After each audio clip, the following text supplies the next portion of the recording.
Olá pessoal, inicialmente gostaria de agradecer o convite a trabalhar num curso com esse nome, Mulheres em Resistência. Meu nome é Karina Calife, eu sou médica, sanitarista, especialista na área de saúde da mulher e fui uma das fundadoras do grupo de mulheres do PT de Pernambuco em 1987, quando não era tão na moda, né, ser feminista. E é com muito prazer que eu venho trazer o olhar que a gente tem para as questões que estão acontecendo na saúde no nosso país hoje, como é que a gente pode pensar em resistir a esse movimento todo. Bom, o convite então foi para que a gente pudesse falar um pouco sobre as mudanças de saúde que estão acontecendo no nosso país, né? Uma das coisas bem importantes para a gente poder entender isso e também pensar um pouco a quem interessa, né, essas mudanças. É entender que a saúde da mulher ela acontece numa rede de atenção à saúde. Ou seja, a gente precisa brigar não só por hospitais, por unidades básicas de saúde, entender que a nossa construção se dá dentro de uma rede de atenção. Isso significa dizer que a gente tem que ter a garantia da integralidade do cuidado à saúde das mulheres em todas as áreas. Ou seja, quando uma mulher toma uma decisão específica por conta da sua sexualidade, por conta do seu momento reprodutivo, ou não, se essa for a sua opção, ela vai ter que acessar uma unidade básica de saúde, um ambulatório de especialidades e muitas vezes também um hospital. Então é muito importante que esses pontos de atenção estejam articulados, né? E ele nos interessa tudo isso, pensando no SUS. E uma outra coisa que eu queria falar para vocês é que a gente entende o cuidado à saúde, ou seja, o cuidado à saúde das mulheres, como a importância de que a saúde garanta que as pessoas possam continuar convivendo com aquilo que a gente chama de suas vidas produtivas e felizes. Então é como a saúde, na verdade, fosse um meio e não um fim. A gente precisa garantir que se eu precisar de alguma coisa, de um anticoncepcional, de uma consulta, da colocação de um DIU, de um olhar para a minha sexualidade, para a sexualidade de mulheres que fazem sexo com mulheres, da vulnerabilidade, da especificidade, por exemplo, da mulher negra e de tantas outras coisas que a gente vem vendo no nosso país, né? Então, esse é o cuidado que a gente quer, um cuidado integral, um cuidado que garanta um olhar para as vulnerabilidades, para as diferenças de cada mulher. Bom, dito isso, eu queria trazer também para vocês o que eu estou chamando de um pressuposto, ou seja, um pano de fundo do que vem acontecendo no nosso país nos últimos anos. Então, eu queria dizer para vocês que durante os 30 anos do SUS, a maioria de vocês talvez já conheça, já tenha escutado falar do SUS, o SUS ele começa a ser constitucional ou a acontecer no nosso país desde 1988. Acabou de sair um artigo num jornal assim, de ciência muito importante no mundo, que chama The Lancet, que trouxe para a gente o que é que aconteceu nos últimos 30 anos do SUS. Então, a importância dos 30 anos do SUS no Brasil nas várias unidades federadas, isso quer dizer em todas as unidades, todos os estados do país. E essa mudança foi muito importante. A gente teve um impacto que a gente chama do impacto SUS, um impacto importante na diminuição da mortalidade infantil, da mortalidade materna, do acesso e possibilidades à construção de uma saúde integral, ou seja, a gente poder pensar na atenção à violência contra a mulher, na possibilidade de uma contracepção no dia seguinte, de um planejamento familiar adequado, né? Um planejamento, na verdade, reprodutivo adequado com a escolha da mulher, enfim, com todas as suas questões. Então, de 90 a 2015, esse artigo traz para a gente que tudo isso melhorou no país, mas de 2016 para cá, a gente tem tido uma reversão dessa queda, ou seja, claramente desde o momento do golpe para cá, que traz junto um momento de desinvestimento na saúde, né, dos recursos financeiros para o SUS, para o nosso Sistema Único de Saúde, isso começa a mudar bastante, né? Nós temos hoje no país, temos hoje já esse a mais, né? Temos no país em torno de 150 milhões de pessoas que eram SUS dependentes, ou seja, dependiam só do SUS. Com toda essa austeridade, com a crise econômica, com tudo que foi acontecendo no país, nós passamos a ter a mais, até o último ano, pelo menos 3 milhões a mais de pessoas que se juntam a esse número de pessoas de serem 100% SUS dependente, né? Então o Brasil está assistindo a esses aumentos e as quedas de cobertura e a gente vai tendo problema no risco de surgimento a epidemias. Vocês estão vendo aí o que está acontecendo com o sarampo, coisas que já estavam controladas no passado, mas que a gente, com esse desinvestimento, vê voltar a acontecer. Então, um dos motivos também que estou aqui com vocês é poder entender e pensar que é nosso dever evidenciar essas questões, aquilo que está acontecendo no nosso país. Falei do artigo para vocês, né? Chama Transição da Saúde e da Doença no Brasil em Unidades Federadas.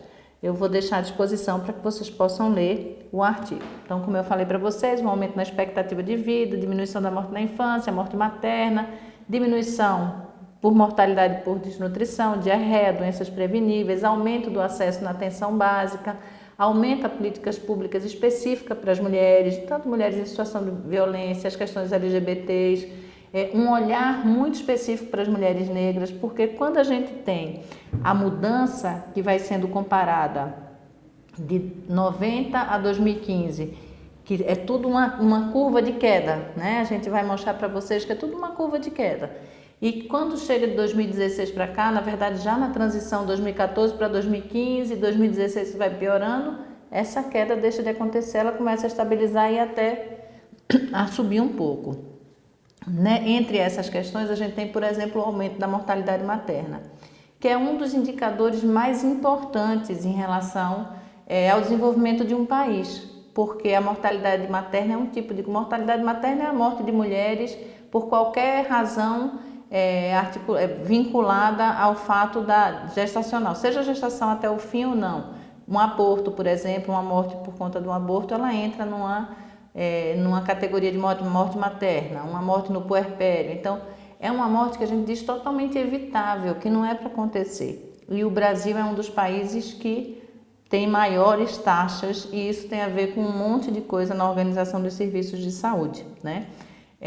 Por exemplo, as maternidades ou os espaços de atender a mulher serem sempre aqueles espaços menos adequados, menos cuidados, e a mudança também de intervenção para isso. Então a gente tem às vezes uma diminuição dos leitos que seriam para a gente e sempre se prioriza quando vai ter uma reforma ou algo desse tipo, outros espaços, por exemplo, centros cirúrgicos, a parte da ortopedia, mas esse espaço de atendimento da mulher é como se fosse algo assim muito normal.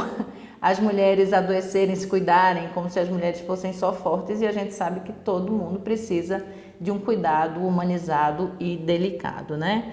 Então, e uma coisa importante quando a gente pensa nesse impacto da diminuição do SUS e tudo mais, né? É a gente saber que houve um aumento da mortalidade prematura, isso para todo mundo, entre doenças crônicas para pessoas de 30 a 69 anos, um aumento de suicídio, que é muito maior em mulheres. Um aumento da mortalidade materna, como eu falei, mas uma coisa importante dizer é que é especialmente em mulheres negras, fazendo aí essa vinculação que a gente tem uma grande pensadora, Eliette Saffioti, que ela falava de uma coisa que é a teoria do nó, que ela diz que está diretamente ligada à diminuição de desigualdade. Quando você olha para as questões de gênero, para as questões de raça, cor, né, e para as questões de classe social. Então não é que uma coisa se sobrepõe à outra, mas isso vai se potencializando, ou seja, vai piorando, vai aumentando se a gente não olha com cuidado para a diminuição de todo esse tipo de desigualdade. Em torno de 60% das mortes maternas que seriam evitáveis são de mulheres negras. Então a gente também tem que olhar para essa população, entender o que é que está acontecendo. Então a gente trabalha com uma coisa que a gente chama, uma tese que a gente chama de sobrecarga do SUS.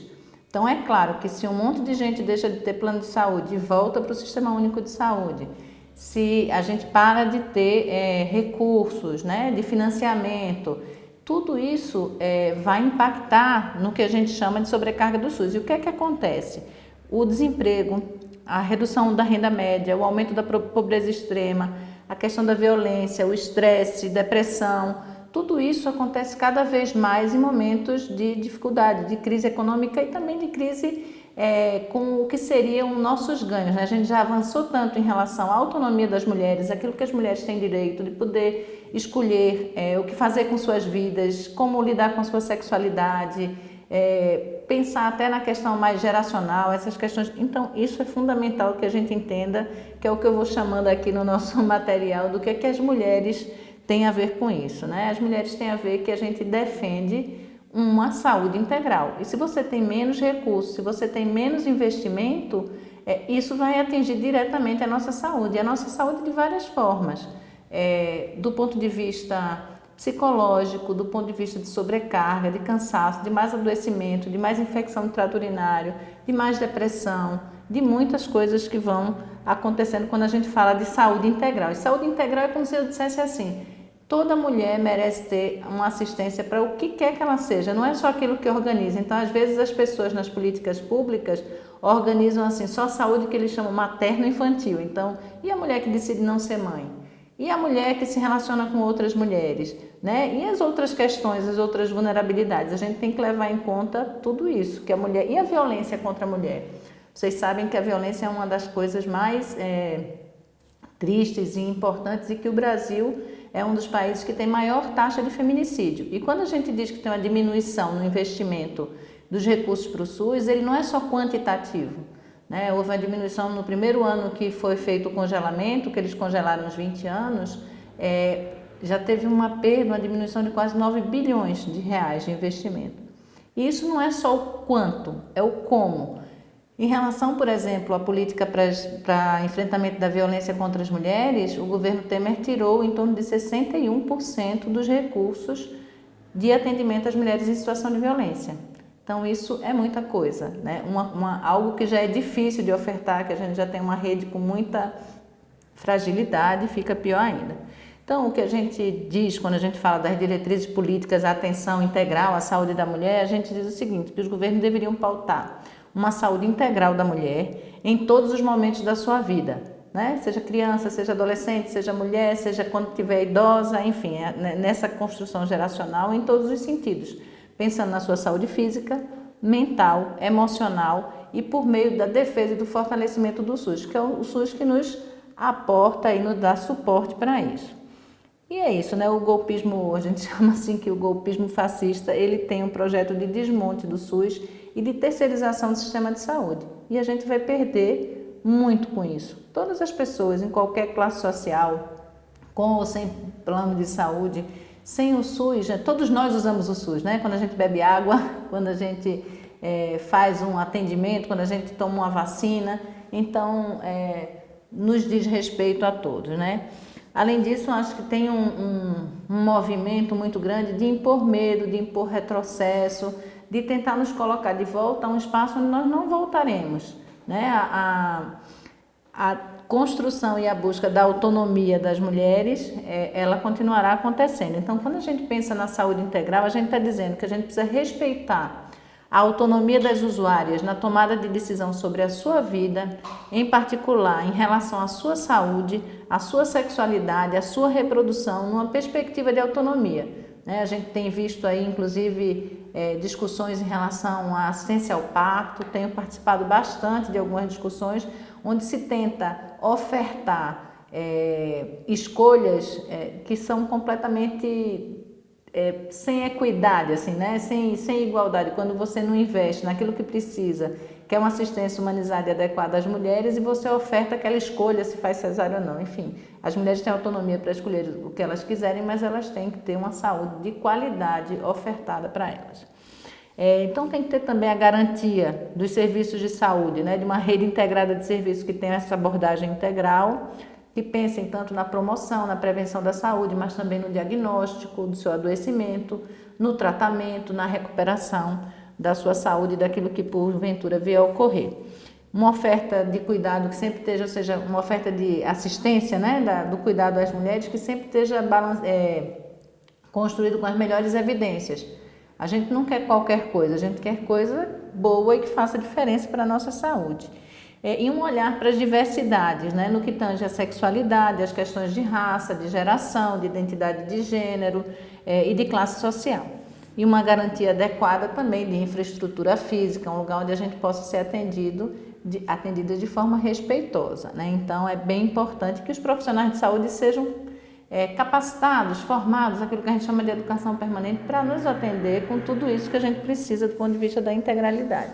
E é isso, os maiores desafios então são a sexualidade, o olhar para a identidade de gênero, para a violência contra a mulher, para as questões de raça, para as questões geracionais, para o planejamento reprodutivo, para o aborto, né? Como é que a gente enfrenta isso, como é que a gente garante que o que foi promovido lá em cima, né? Na época que tínhamos a Secretaria de Políticas para as Mulheres, no atendimento às mulheres, e que hoje é cada vez mais difícil se acessar a isso, né? Bom, e aí dentro disso a gente tem um atendimento integral à violência contra a mulher, que eu acho que é algo bem importante que eu já falei, que todos os serviços possam olhar para isso, possam atender essa mulher, possam trabalhar de uma forma articulada. E quando a gente pensa nas crianças também, sempre numa relação dentro desse, vamos dizer assim, dessa construção patriarcal que a gente tem, esse cuidado com as crianças muitas vezes sobra para a gente também. E tem um estudo que mostra que a taxa de desemprego ela é diretamente proporcional, por exemplo, à taxa de mortalidade infantil. Então, também vou mostrar esse slide para vocês que mostra que a taxa de desemprego vem aumentando no Brasil. Então, em 2012 era 7,4%, em 2013 7,1%, 2015 8,5%, 2016 11,5%, que coincide com a diminuição da queda da mortalidade infantil, ou seja, com um aumento que também nos diz respeito, né? Já falei para vocês também da mortalidade materna, da importância disso e de que 60% dessas mortes, então, é de mulheres negras. Então, o que eu queria dizer para vocês é preciso partir da premissa que o direito da mulher é um direito humano. Essa é uma das coisas mais importantes. Que a falta de investimentos no SUS, o congelamento do seu financiamento, eles impactam nos indicadores de saúde que se relacionam com a integralidade da saúde da mulher, como a violência contra a mulher, os estupros, os suicídios e a mortalidade materna. O contexto de austeridade econômica ele vai reverberando nas condições sociais e vai transformando, aprofundando as desigualdades territoriais, as desigualdades de gênero e fazendo com que a gente fique cada vez pior. E a desumanização, no sentido de considerar o outro como menos humano, né? Parece que a mulher é considerada num segundo plano, vem adoecendo e matando as mulheres no Brasil, resultado das múltiplas faces da violência que as mulheres estão submetidas. E as estruturas de desigualdade de gênero, classe, raça, cor, a vida das mulheres e meninas experimentam cotidianamente na violação dos direitos à vida, à infância, à saúde, à maternidade segura, enfim, ao seu atendimento como um todo. Eu termino dizendo que para a gente pensar numa atenção integral à saúde da mulher, a gente precisa organizar uma rede de cuidados à saúde que assegure à mulher um espaço de atendimento que tem alguns princípios fundamentais. Primeiro, a defesa dos direitos humanos, dos direitos das mulheres como direitos humanos. A promoção da equidade, ou seja, de que a gente possa ofertar mais a quem precisa mais. O respeito à diversidade cultural, étnica e racial e às diferenças regionais. Ao enfoque de gênero, então isso é muito importante. A garantia dos direitos sexuais e dos direitos reprodutivos das mulheres, jovens, adolescentes, enfim, qualquer faixa etária.